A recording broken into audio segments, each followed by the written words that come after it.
What if the government punishes you for something that was not even a crime when you did it?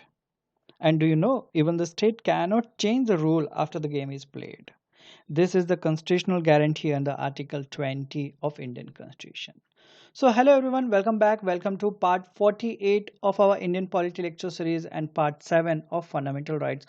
इस video में हम article number 20 को बहुत ही detail में समझने वाले हैं और आर्टिकल नंबर 20 के तहत जो कॉन्सेप्ट्स आते हैं उनको भी हम बहुत ही अच्छे से एग्जांपल्स के साथ समझेंगे। हम समझेंगे no ex post facto law क्या होता है, रेट्रोस्पेक्टिव इफेक्ट क्या होता है, प्रोस्पेक्टिव इफेक्ट क्या होता है और किन लॉज को रेट्रोस्पेक्टिव इफेक्ट दिया जा सकता है, किन को नहीं दिया जा सकता है। Then we will be talking about no double jeopardy, यानी एक ही क्राइम के लिए दो बार सजा जो है वो नहीं दी जा सकती है। बट अगर किसी को सजा दी गई और साथ ही साथ डिपार्टमेंट से उसको हटा दिया गया, उसकी जॉब से उसको हटा दिया गया, तो क्या ये डबल जियोपार्डी होगा, इसको भी हम समझेंगे इसी वीडियो में।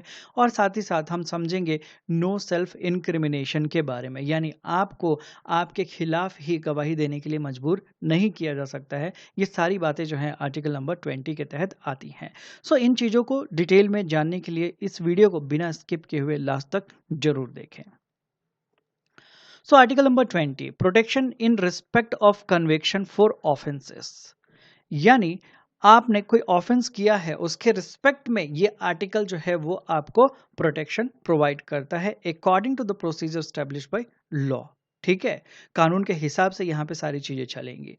आर्टिकल नंबर 20 जो है वो ग्रांट करता है protection against arbitrary and excessive punishment to an accused person, citizen और फॉरेनर और legal person like a company और ए कॉर्पोरेशन।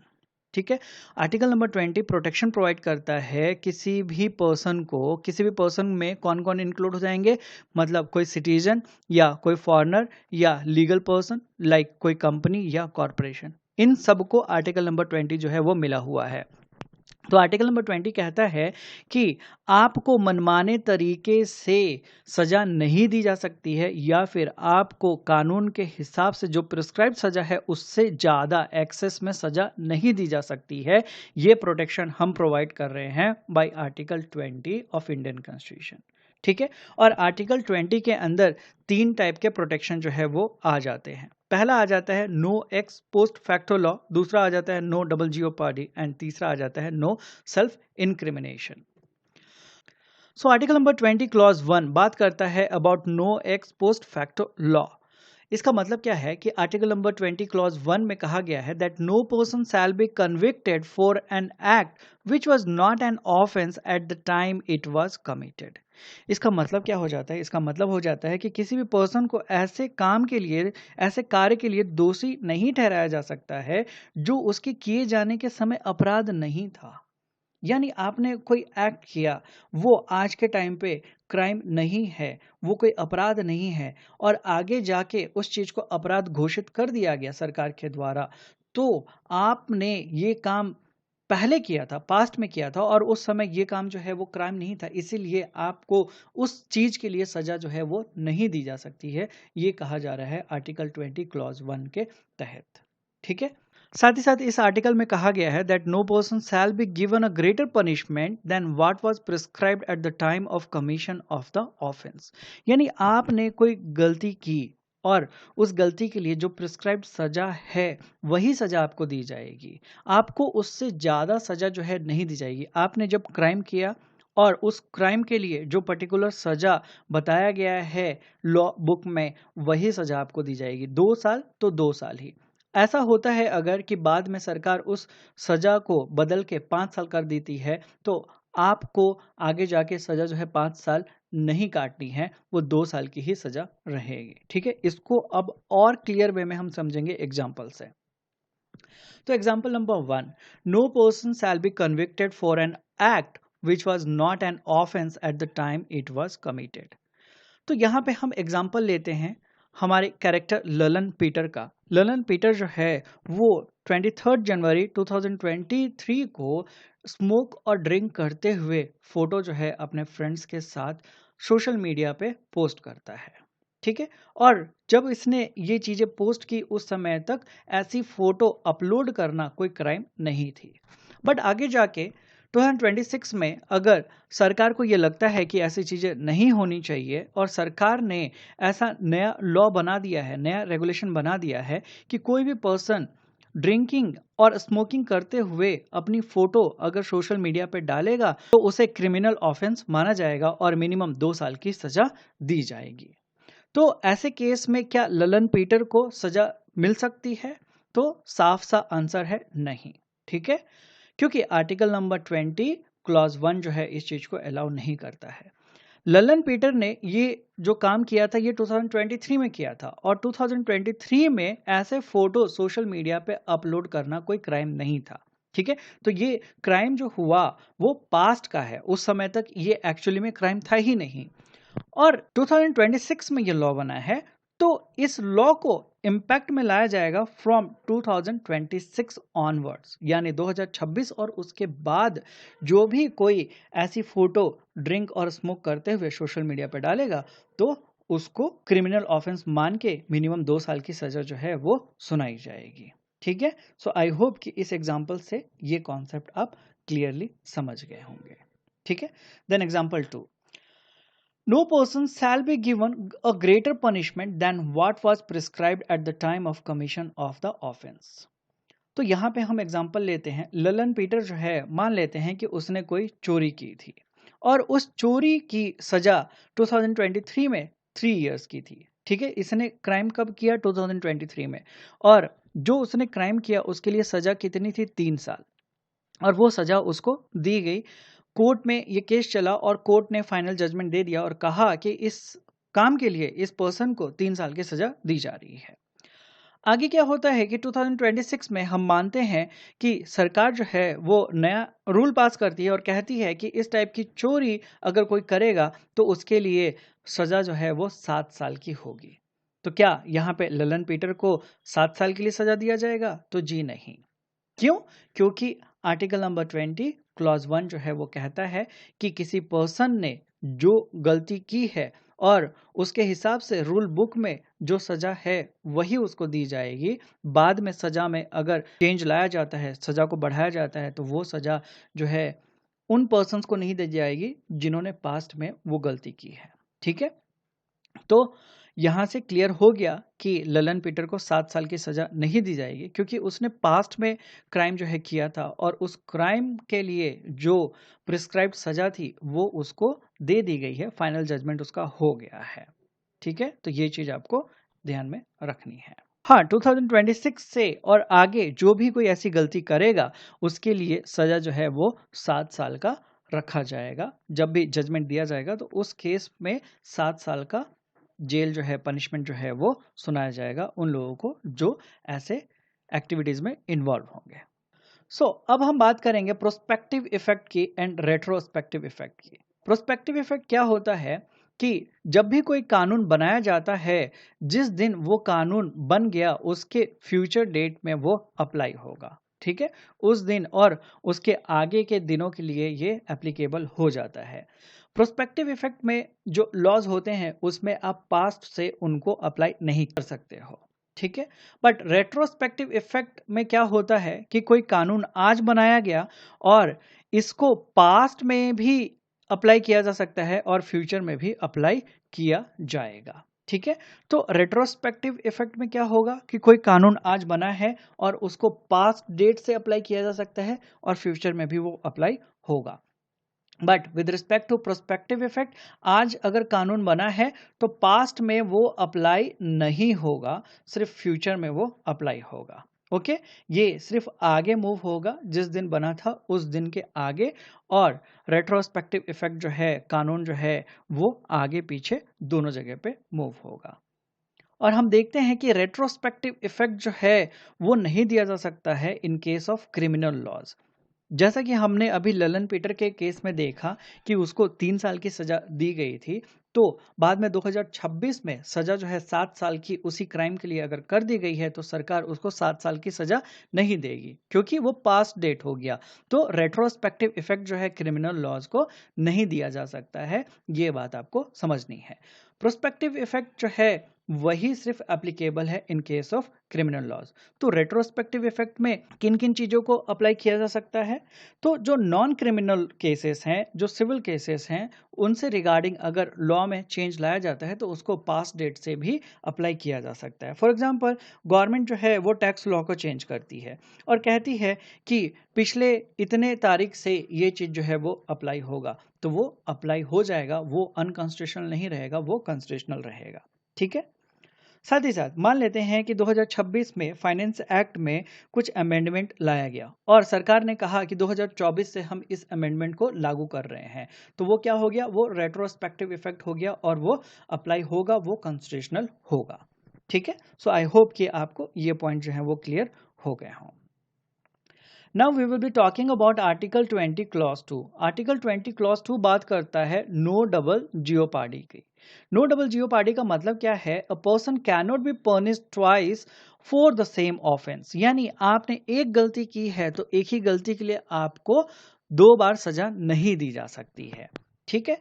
एक क्राइम है और एक ही ट्रायल होगा उसका और एक ही पनिशमेंट मिलेगा। ऐसा नहीं होगा कि आपने एक क्राइम किया था और कोर्ट में वो केस चला, कोर्ट में केस चलने के बाद आपको फाइनल जजमेंट जो है वो दिया गया और आपने सजा जो है वो काट ली और सजा काटने के बाद आप जब जेल से बाहर आ रहे हो तो वापस से वही केस आपको चलाया जा रहा है, आपके ऊपर वही केस जो है वो लगाया जा रहा है। तो ये चीज जो है वो नहीं हो सकती है।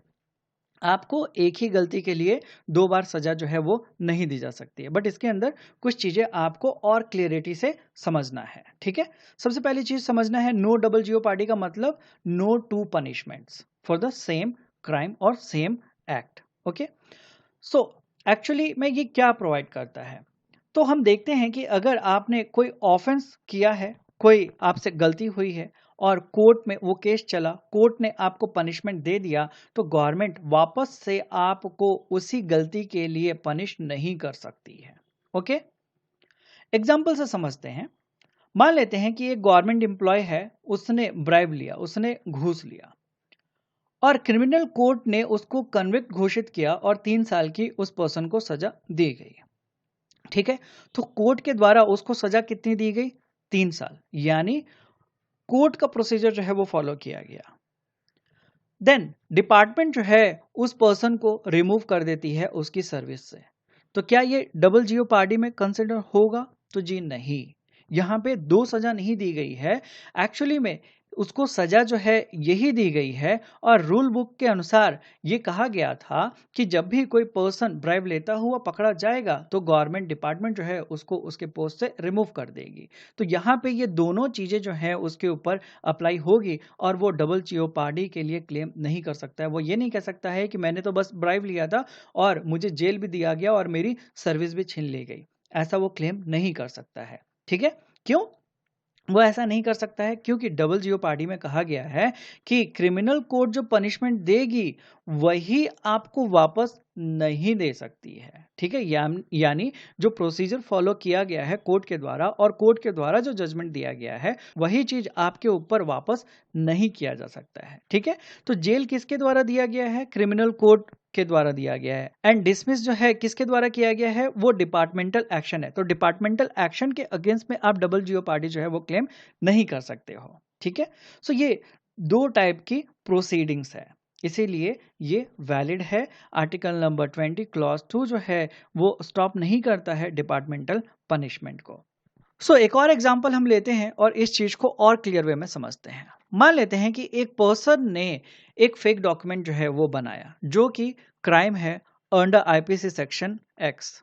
एंड उसी फेक डॉक्यूमेंट को यूज करके वो पर्सन जो है किसी के साथ चीटिंग करता है जो कि अगेन आईपीसी सेक्शन वाई के तहत क्राइम है। तो यहाँ पे उसने 2 गलतियां की है। देखने में लगेगा कि अरे उसने फेक डॉक्यूमेंट बना के उसके साथ चीटिंग की है, तो चीटिंग जो है वो सबको ज्यादा नजर आएगा। लोग जो है चीटिंग के भावना से बोलेंगे कि उसको पनिशमेंट मिलनी चाहिए। बट उसने फेक डॉक्यूमेंट बनाया था, उसका क्या? उसके लिए भी तो सजा है। तो इवन ये इंसिडेंट जो है वो एक ही है, फेक डॉक्यूमेंट बना के किसी को चीटिंग करना, बट यहाँ पे दो सेपरेट ऑफेंसेस जो हैं वो हुए हैं। इसीलिए दोनों चीजों के लिए बोथ सेक्शंस के द्वारा उसे पनिश किया जाएगा। ठीक है, इसके लिए भी उसको पनिशमेंट मिलेगा और इसके लिए भी पनिशमेंट मिलेगा। इसके लिए क्यों मिलेगा? क्योंकि फेक डॉक्यूमेंट उसने बनाया। और इसके लिए क्यों मिलेगा? क्योंकि उसने चीटिंग की। तो यहाँ पे डबल जियोपार्डी जो है वो नहीं हुआ। एक ही काम के लिए उसको दो सजा नहीं दी गई है, उसने दो गलतियां की है, इसलिए उसको दो सजा मिलेगी। Okay, then article number 20 clause 3 बात करता है राइट अगेंस्ट सेल्फ इनक्रिमिनेशन की। यानी कोई भी एक्यूज जो पर्सन है उसे फोर्सफुली अपने ही अगेंस्ट में गवाही देने को मजबूर नहीं किया जा सकता है। An accused person can not be force to give evidence against himself. Simple word में अगर हम कहें तो गवर्नमेंट जो है वो आपको फोर्स नहीं कर सकती है कि आप प्रूव करो कि आपने ही ये क्राइम किया है। ठीक है, फोर्सफुली आपसे ऐसा कोई भी काम नहीं करवाया जाएगा जिसके अंदर आपका दिमाग इन्वॉल्व हो। फॉर एग्जाम्पल, आपसे जब बुलवाया जाएगा कि नहीं तुम एक्सेप्ट करो कि तुमने ही ये क्राइम किया है, तो वहां पे आपका दिमाग यूज होगा। तो ऐसी जो चीजें रहेंगी वहां पे आपको प्रोटेक्शन दिया जाएगा, आपसे जोर जबरदस्ती नहीं कराई जाएगी।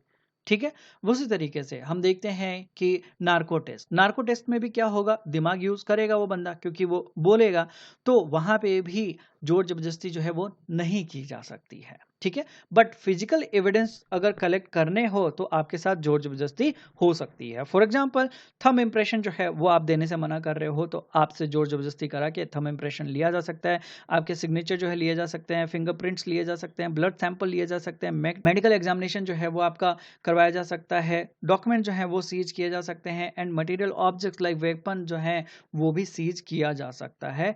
इसके अगेंस्ट में आपको प्रोटेक्शन नहीं है। आपको प्रोटेक्शन बस उस रिस्पेक्ट में दिया जाएगा कि आपसे जोर जबरदस्ती करवा के आपके खिलाफ ही गवाही जो है वो नहीं ली जाएगी। आर्टिकल नंबर 20 क्लॉज 3 के तहत प्रोटेक्शन तभी मिलेगा जब तीन कंडीशन जो है वो एक साथ एग्जिस्ट हो रहे हो। यानी पर्सन जो है वो फॉर्मली एक्यूज्ड घोषित होना चाहिए एंड क्रिमिनल प्रोसीडिंग जो है वो चल रही हो, साथ ही साथ कंपल्शन अगर डाला जा रहा है to give testimonial mind based evidence तो ही ये आर्टिकल जो है वो आपको सेफगार्ड कर सकता है। अदरवाइज इनमें से एक चीज भी अगर मिस होगी तो आप आर्टिकल 20 क्लॉज 3 को नहीं डिमांड कर सकते हो, ये आप क्लेम नहीं कर सकते हो। ठीक है, तो ये तीनों जो क्राइटेरिया हैं वो फुलफिल होगा तो ही आप डिमांड कर सकते हो आर्टिकल 20 क्लॉज 3 का। इससे रिगार्डिंग एक केस हुआ था, Selvi versus state of Karnataka का केस, और उस केस के जजमेंट में 2010 में सुप्रीम कोर्ट ने ये क्लियर किया कि राइट अगेंस्ट सेल्फ इनक्रिमिनेशन क्या है और वो किस तरीके से होना चाहिए।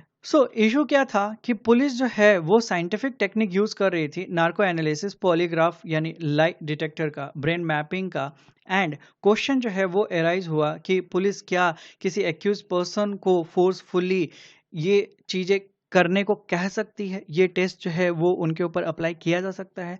तो कोर्ट ने अपने जजमेंट में कहा कि फोर्सफुली इन चीजों को, इन टेस्ट को नहीं कंडक्ट किया जा सकता है। ठीक है, तो इस केस के जजमेंट में ये बात जो है वो निकल के आई। So that's all about this article number 20। I hope कि आपको सारी चीज़ें जो हैं वो क्लियर हो गई होंगी। अगर आपको वीडियो अच्छा लगा होगा तो प्लीज़ वीडियो को लाइक कर दीजिएगा, वीडियो को शेयर कर दीजिएगा, और कुछ डाउट्स रह गए हों तो आप कमेंट सेक्शन में पूछ सकते हैं। चैनल को आपने अभी तक सब्सक्राइब नहीं किया है तो प्लीज़ सब्सक्राइब कर लीजिएगा and hit the bell icon to get the latest notification. मिलूंगा मैं अगले वीडियो में। Till then take care, bye bye, thank you, जय हिंद।